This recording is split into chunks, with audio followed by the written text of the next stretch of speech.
My wife sent me one final photo. She and her young lover just wiped out $10 million from my account. They thought it was the perfect heist. But they don't know. I'm the one who wrote the rules of the game. And the trap just snapped shut. My name is Julian Vance. To the world, I'm the founder of Cyber Sentinels, a name whispered in Fortune 500 boardrooms. My job is to be the ghost in their machine, the digital guardian who sees an attack vector before the enemy even conceives of it. I don't just build firewalls, I build labyrinths.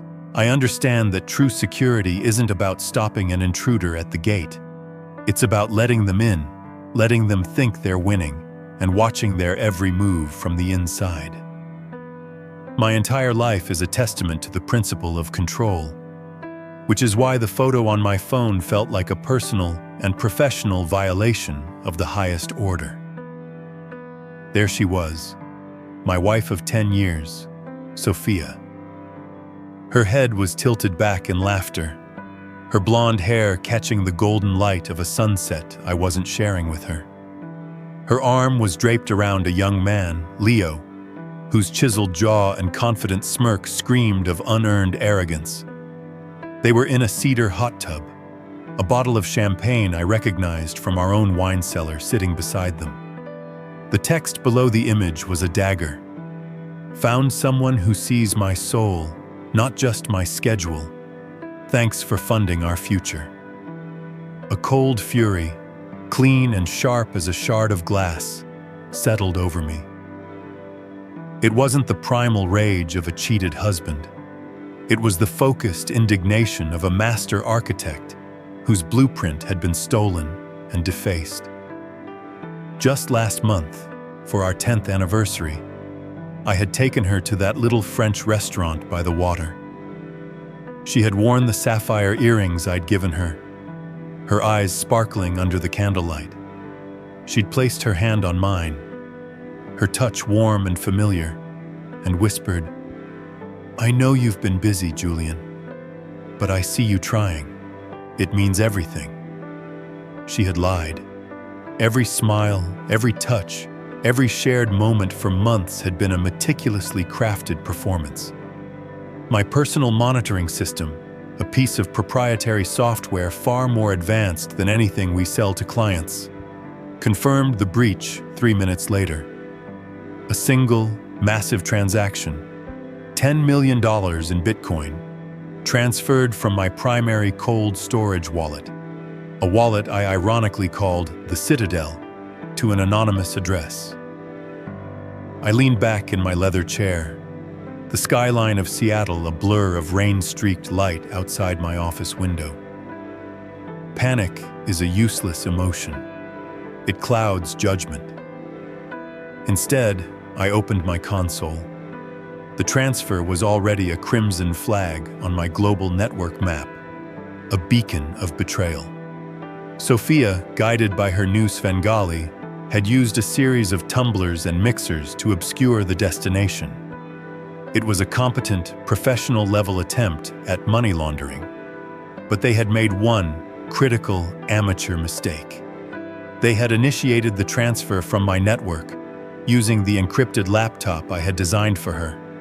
And they had no idea that the Citadel wasn't just a vault. It was a Venus flytrap. 5 years ago, I had embedded a dormant string of code into the wallet's kernel, a tracer contract. It doesn't prevent the first transfer.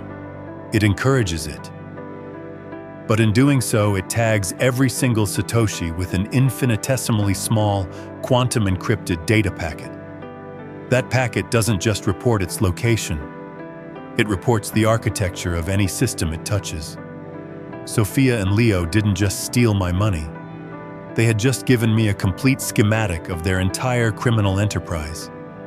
The hunter had willingly walked into the snare, believing it was a field of flowers. Before I called the FBI, I took a moment. I walked through our quiet, cavernous home. I stopped at the door to her old art studio at the end of the hall. I hadn't opened it in years. A thin layer of dust covered everything. A large, unfinished canvas sat on an easel, its bold, abstract shapes seeming to cry out in frustration. On a shelf, a small bronze trophy from her university days read, Sophia Danvers 2014, Award for Excellence in Expressive Arts. She had been a firework of talent and passion. I, with my world of logic and code, had been drawn to her chaos. But as my company grew, my world consumed hers. The smell of turpentine was replaced by the catered dinners of corporate events. Her passion, once splashed across canvases, was now confined to curated Instagram posts about our life, a life she had apparently grown to despise. I saw it now with sickening clarity. Leo hadn't just seduced a woman. He had targeted a void. He had found a ghost and promised her a resurrection. My jaw tightened. He had chosen the wrong ghost to play savior to. My call was to Mark Jensen, a deputy director at the FBI's cybercrime unit. We had come up together, he in law enforcement, I in the private sector. Julian, he said, his voice instantly serious. Don't tell me you've been breached. Worse, I replied, my voice flat. Domestic incident. My wife, Sophia, she's taken off with a new boyfriend and liquidated my primary crypto fund. There was a heavy pause. How much? 10 million. Mark swore under his breath. Julian, I'm sorry. You know we can. I know, I interrupted. But this isn't a standard recovery operation, Mark. They used a sophisticated mixing service, but they initiated from my personal network. The transfer is tagged. I have a live trace. The destination wallet is already pinging associated accounts. It's part of something bigger. I need a case file opened quietly and immediately. I'm sending you the initial data packet now. You tagged your own money? Mark asked, a note of professional admiration in his voice. I secure all my assets as if they belong to a client, I said, even from threats on the inside. The next 48 hours were a blur of cold, calculated action. While Sophia and Leo were likely celebrating their victory on some sun-drenched beach, I was in a sterile conference room with 2 agents from Mark's team, including the lead investigator, a sharp, no-nonsense woman named Agent Miller. The data from my tracer contract had already borne fruit. The destination wallet was a node in a much larger network, a network the FBI had been trying to map for 2 years. They called the shadowy figure at its head the architect. Your wife wasn't his first, Mr. Vance, Agent Miller said, pushing a tablet across the table. It showed a mosaic of smiling, beautiful women. This is the architect's playbook. They operate in cells. Each cell has a face, a handsome, charismatic frontman like Leo Ashton. She detailed the process with chilling precision. They use data brokers and social media scraping to identify their targets. Women in wealthy but potentially strained marriages. Women with unfulfilled ambitions, with a public-facing life that didn't match their private turmoil. They build a complete psychological profile, Miller continued. They learn her favorite charity, the brand of wine she drinks, the song she cries to. Then, the face orchestrates a chance meeting. He becomes everything her husband is not. If the husband is a loud-mouthed trader, Leo is a quiet poet.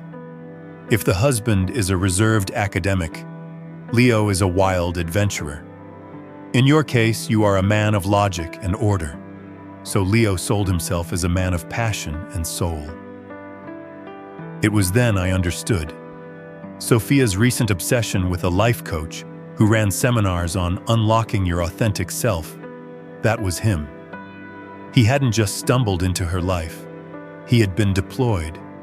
He had been given a key to unlock all her insecurities. A key I had unknowingly helped to forge through years of emotional neglect. He would have convinced her you were hiding money from her, I stated. It wasn't a question. Miller nodded grimly. It's their signature move. They frame the theft as an act of empowerment. Take back what's yours before he leaves you with nothing. We have a victim in Dallas who lost her entire inheritance. Another in Miami whose husband's company almost went under. Leo Ashton was the face in both those cases. The arrests were made on a Sunday evening at a luxury resort in the Bahamas. The FBI, guided by my real-time data, moved in so quickly that Leo and Sophia were still in their bathrobes when the doors came crashing in. The call from jail came on Tuesday morning. "Julian, you have to help me." Sophia's voice was a ragged edge of panic and disbelief. "It's all a mistake. Leo loves me. He was helping me. He showed me proof you were going to divorce me, that you were moving assets to offshore accounts to leave me destitute." I let the silence hang in the air, a cold, heavy weight. "Was the proof in a leather-bound portfolio, Sophia?" I asked, my voice devoid of emotion. "Did it contain forged statements from a Swiss bank?" She hesitated. "How did you know?" "Because that's the same portfolio he showed a woman named Claire in Dallas before he took her for $6 million. Did he call you his guiding star, Sophia? Tell you that your soul was a work of art he was privileged to witness?" A choked sob came through the phone. He told me I was the first woman he'd ever met who truly understood him," she whispered, the delusion crumbling in real time. "He's not a life coach, Sophia. His name is Leo Brennan. He's a career criminal. You weren't his partner in a new life. You were the exit liquidity for his last scam. The money you stole, it was never meant for you. He was going to disappear the moment the final transfer cleared, leaving you to take the fall." No, please, Julian, I love you. I made a mistake, please get me out." "Love," I said, the single word dripping with the ice of my betrayal. "You ended any definition of that word when you sent that photo. Your new life is his responsibility now. You made your choice. Now you have to live with the consequences." I hung up the phone. For the first time, I didn't feel anger. I felt a profound, desolate emptiness. The trial was a federal spectacle. Leo Brennan, faced with irrefutable evidence from my tracer and the testimony of 3 other women, was sentenced to 25 years. The architect, a disgruntled former NSA data analyst, was apprehended in Iceland and is now facing a litany of charges that will see him die in prison. Sophia, in exchange for her full cooperation and testimony, received a dramatically reduced sentence: 24 months in a minimum security federal facility. The first 6 months of her sentence were a void. Then, one day, my lawyer forwarded me a letter. It was from Sophia. It wasn't a plea or an apology. It was a sketch, drawn in charcoal on standard issue prison paper. It was a drawing of a single withered plant pushing its way through a crack in a concrete floor. There was no note, but the message was clear. Something was beginning to grow again in the ruins. 2 years passed. 2 years of rebuilding, of finding a new, quieter rhythm to my life.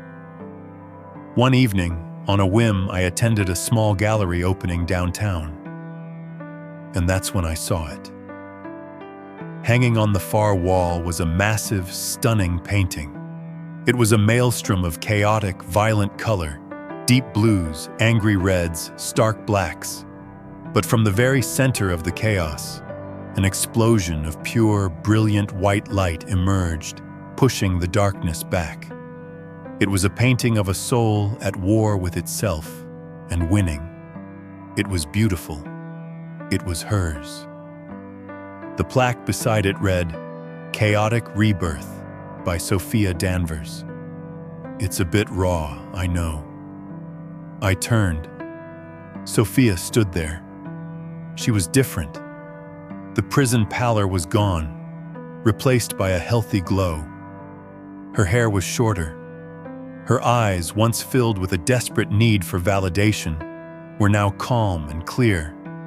She wasn't wearing designer clothes, just a simple black dress, but she wore it with an air of self-possession I had never seen before. "Sophia," I said, my voice softer than I intended. "It's breathtaking." "Thank you," she said, a small, genuine smile touching her lips. I had a lot of time to think about colors, about shapes, about who I was and who I wanted to be. Turns out, the answer was in that dusty old studio all along. She had served 16 months. She had spent the last 8 months painting, pouring every ounce of her regret, her anger, and her eventual self-acceptance onto canvases. "I just wanted to say thank you, Julian," she said, looking me straight in the eye. "For what?" I asked, confused. "For helping the FBI put you in prison?" "No," she said, shaking her head. "For letting me face the consequences. For not saving me. If you had, I'd still be that same lost person. You gave me the one thing Leo never could, the truth." We stood in silence for a moment, the hum of the gallery around us. The anger I had held onto for so long had vanished, replaced by a strange, quiet sense of peace. She had betrayed me, yes, but her betrayal had been born of a weakness I had failed to see and a desperation I had failed to soothe. And in the end, she had found her own way out of the darkness. In my world, you learn to see the patterns hidden in the noise, the ones and zeros that tell the real story beneath the surface. For years, I looked for patterns in code, in corporate defenses, in the movements of cybercriminals. I never thought to look for them in my own marriage. Sophia's story, my story, it's a reminder that the most dangerous vulnerabilities aren't in our networks. They're in our hearts. And the truth is always there, waiting to be discovered if you only know how to look.